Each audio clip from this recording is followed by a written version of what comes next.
Good morning, Council. Welcome to the special meeting of Council today, January 16th. I will now call the meeting to order at 10:10. I'd like to begin by acknowledging, as always, that we are in Mi'kma'ki, the traditional and ancestral territory of the Mi'kmaq people.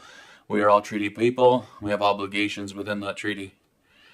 I've called this special meeting of Council today in hopes that we can resolve the labor dispute in our community. Council, may I have a motion to approve the agenda? Moved by Deputy Mayor Charlton, seconded by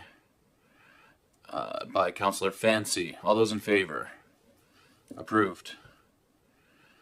Seeing no changes to the agenda, I'll call. We already did that.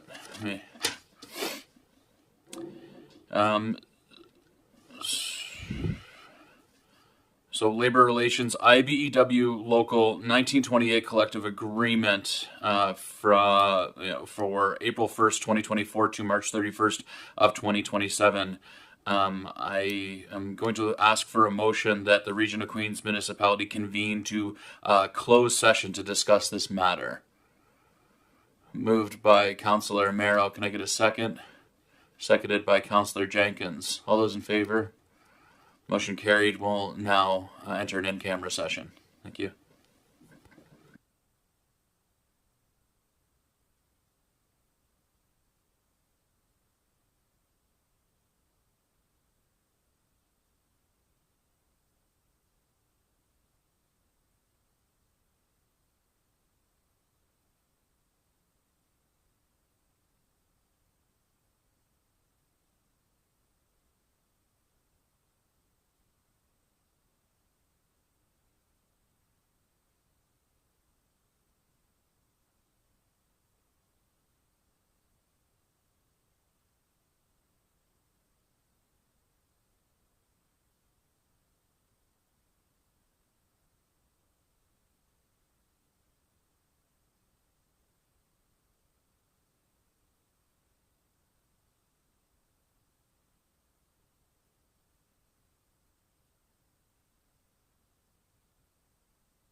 motion am I reading?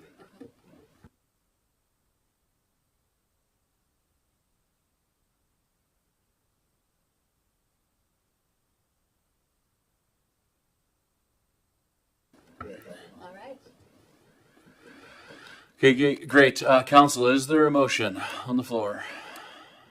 Councillor Wenzel. Public motion, the Region of Queens Municipality authorized the acting chief administrative officer to execute the IBEW Local 1928 Collective Agreement 2024 to 2027 as ratified by IBEW members on January 15th, 2024 on behalf of this municipality. Yes, 2025. I'm sorry, I'll change it here, but it says 2024 on my motion. What year is it? 2025. Okay, thank you, Councillor Wenzel. You're welcome. Can you turn off your microphone, please? Can I get a second to the motion? Seconded by Councillor Carver. Any discussion? All those in favor? Motion carried. I'd like to take this time to address the council and members of the public. I'm very pleased to say that we've reached a deal and ratified the collective agreement with our union employees in the IBEW. This morning, I'm filled with gratitude that our valuable employees will be returning to work. Gratitude that their loved ones will sleep more soundly with the conclusion of this process. Gratitude that we can reinitiate the important infrastructure projects and begin to call our temporary workers back to work. Gratitude that our administrative staff worked tirelessly over the holidays to prepare materials for our council needed so that we could make a well-informed decision to direct these labor negotiations. Gratitude that my team members here in this council stood with me and stood together as we worked through this challenging process. We're a new team. We're learning together. We're committed to our community and the well-being of our employees. But to be frank, I'm also unsettled.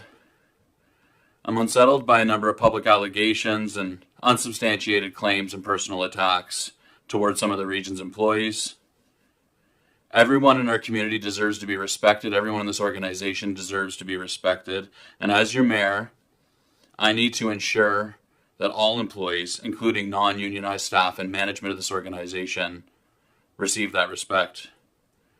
Specifically, our CAO, Pam Lovelace, and our Director of Engineering and Public Works, Adam Grant, received an incredible amount of personal attacks throughout the later stages of this process as it became contentious. And I understand it was an emotionally charged process, but we as a community, we need to do better.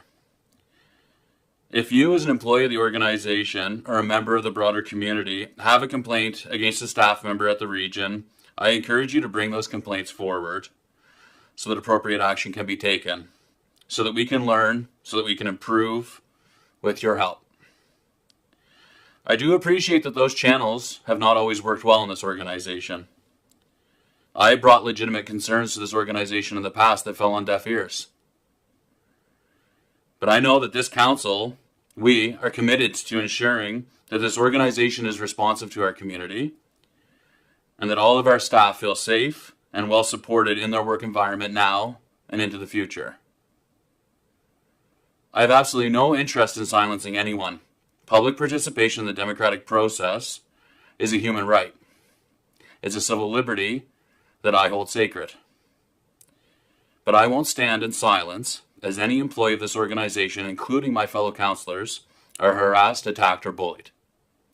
Our council has directed our CAO to identify and secure suitable resources and expertise to help facilitate this transition back to work after the conclusion of what became a very contentious dispute, regrettably so, and to begin the healing process to address that wound.